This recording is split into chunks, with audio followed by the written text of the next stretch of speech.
যুদ্ধপরাজয় বলা শুরু হয়েছে 2001 সালের ইলেকশনে আওয়ামী লীগের শোচনীয় পরাজয়ের পরে। শেখ মুজিব এই দেশে কোন লোককে যুদ্ধপরাজয় বলেন নাই। তার তালিকায় পাকিস্তান আর্মির লোক ছাড়া কোন সিভিল লোক যুদ্ধপরাজয় তালিকায় 195 জনের কেউ সিভিল লোক ছিল না। এই যে যুদ্ধপরাধী ইস্যুটা পত্রিকায় রেকর্ড, আমি চ্যালেঞ্জ করছি, কেউ প্রমাণ করুক যে ওই ইলেকশনের আগে কেউ একজন কোন সেক্টর কমান্ডার, কোন আওয়ামী লীগ নেতা কেউ আমাদেরকে যুদ্ধপরাধী বলেছে কিনা প্রমাণ করুক। এই যুদ্ধপরাধী তারা কেন অপবাদ দেওয়া শুরু করলো আমাদের উপরে? তারা দেখলো যে নির্বাচনের মাধ্যমে তারা কোনো দিন ক্ষমতা যেতে পারবে না যে পর্যন্ত জামাতে ইসলামীকে রাজনীতি থেকে সরাই দেওয়া না যায়। বিএনপির সঙ্গে জামাত যদি এক হয়ে ইলেকশন করে তো আওয়ামী লীগ কোনোদিন ক্ষমতা যেতে পারবে না। তারা হিসাব পরিষ্কার দেখতে পেল, সেজন্যই তারা এই সেক্টর কমান্ডারদের লাগাইছে। হামিদুল্লাহ খানও তো সেক্টর কমান্ডার, ইনি তাদের সঙ্গে যান নাই, তিনি তো বিএনপিতে আছেন। এরা এই যুদ্ধপরাধের ইস্যু তুলল, অথচ শেখ মুজিব এই ইস্যু মীমাংসা করে দিয়ে গেছেন।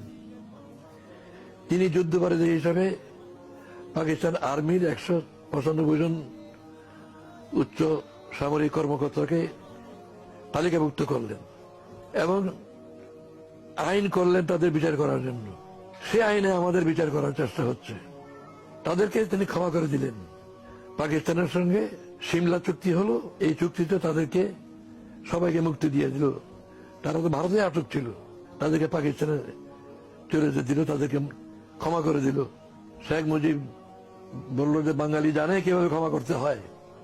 শেখ মুজিব এই দেশে কোন লোককে যুদ্ধপরাধী বলেন নাই। তার তালিকায় পাকিস্তান আর্মির লোক ছাড়া কোন সিভিল লোক যুদ্ধপরাধীর তালিকায় 195 জনের কেউ সিভিল লোক ছিল না। যারা পাকিস্তানকে সমর্থন করত, পাকিস্তান থেকে এই দেশকে আলাদা করার পক্ষে যারা ছিল না, তাদেরকে শেখ মুজিব বলতেন কোলাবোরেটর।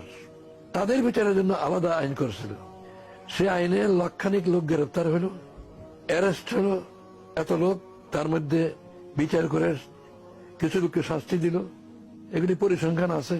তারপরে বাকি লোককে তিনি ক্ষমা করে দিলেন, জেনারেল অ্যামনেস্টি।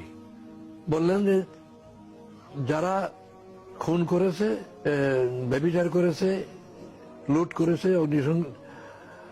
অগ্নিসংযোগ করেছে, এদের ছাড়া বাকি সবাই মাফ। তো এদেরকে বিচার করার জন্য কোন সাক্ষী প্রমাণ জোগাড় করতে না পেরে মাফ করে দিল। যে আইনে বিচার করতে চেয়েছিল সে আইনটা তখনও উঠে নাই। জিয়া রহমান ক্ষমতায় এসে দেখলো এই আইনে তো বিচার করতে গেলে কোন সাক্ষী প্রমাণ পাওয়া যাচ্ছে না, তিনি আইনটা উঠেই দিলেন। সুতরাং যুদ্ধপরাধী ইস্যু শেখ মুজিব নিজেই মীমাংসা করে দিয়ে গেছেন। সেটাকে নতুন করে তোলা হলো শুধু জামাতে ইসলামীকে রাজনীতি ময়দান থেকে উৎখাত করার জন্য। এই ট্রাইব্যুনাল যাদের যে বিচারকদের দিয়ে করা হয়েছে, 92 সালে 93 সালে যারা নাকি আমার বিরুদ্ধে আন্দোলন করছিল, গাদানি কায়েম করে, গাদানি কমিটি হয়েছিল না, হ্যাঁ, জাহানারা ইমামের নেতৃত্বে। সেই গাদানির সঙ্গে সম্পর্ক ছিল এমন লোক এই ট্রাইব্যুনালের প্রধান বিচারপতি। তারপরে